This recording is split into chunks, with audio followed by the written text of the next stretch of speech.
Hi guys, welcome back to my channel. I hope you guys are doing good. Today we are here to check this out, the Yamaha FZ 1000cc. So it's one of the best bikes I've ever driven. It's a naked bike and I hope you guys enjoy it. So what are we waiting for? Let's get started.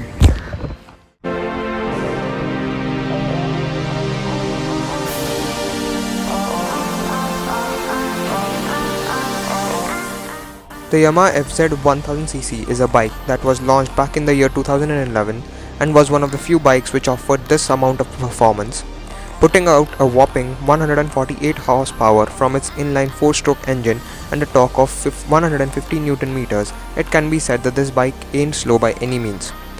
All of this brings the bike weight to around 220 kgs, which helps it to reach a top speed of a mind-boggling 260 km per hour.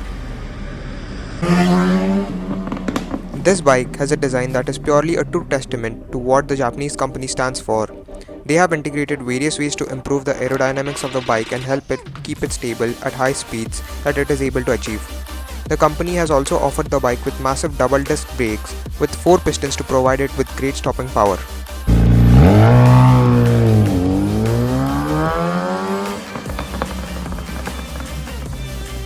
This bike comes with 190 by 50 tires at the back and 120 by 70 tires at the front, which give it good amount of traction when you accelerate. They also make the bike look really mean and aggressive. In this particular bike that I have for review, it is in the metallic black color and the wheels have been painted neon green. Personally, I like the color, but the wheels are just too flashy for the eyes. But the biggest highlight for me was the exhaust. The bike has been fitted with the entire Yoshimura exhaust system, which makes it sound insane. Let's take a look.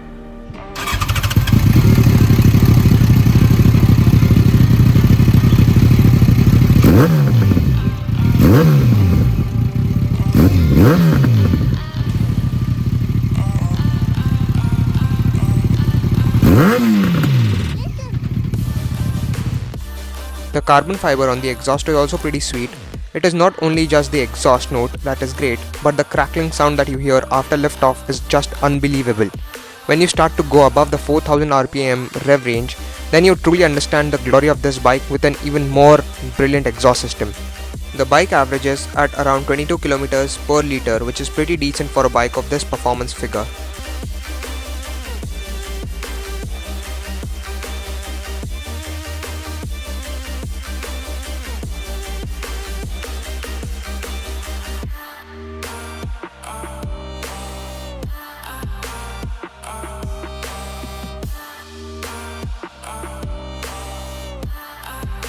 The pricing of this bike is a bit steep, tapping out at about 11 lakh rupees. It is not cheap at all.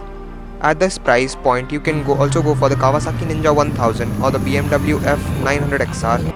But I would also like to say that the throttle feel of the bike is a bit stiff and gives you a jerk every time you feather it.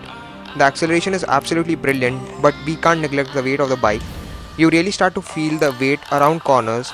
I also think that this bike isn't that practical if you drive around town and the city, because the suspension is a bit stiff and the weight makes it more difficult to maneuver.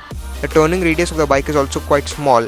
After a point of time, the exhaust gets a bit loud for the ears and can be disturbing for the neighbors and everyone around you.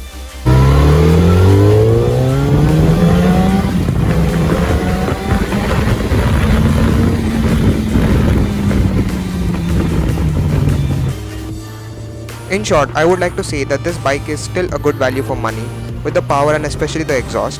You can take this bike for cruising along the highway with no issues whatsoever. If you are thinking of getting this bike, then you should try and shortlist it based on your requirements. Thank you for watching this video. I will see you guys very soon. Peace.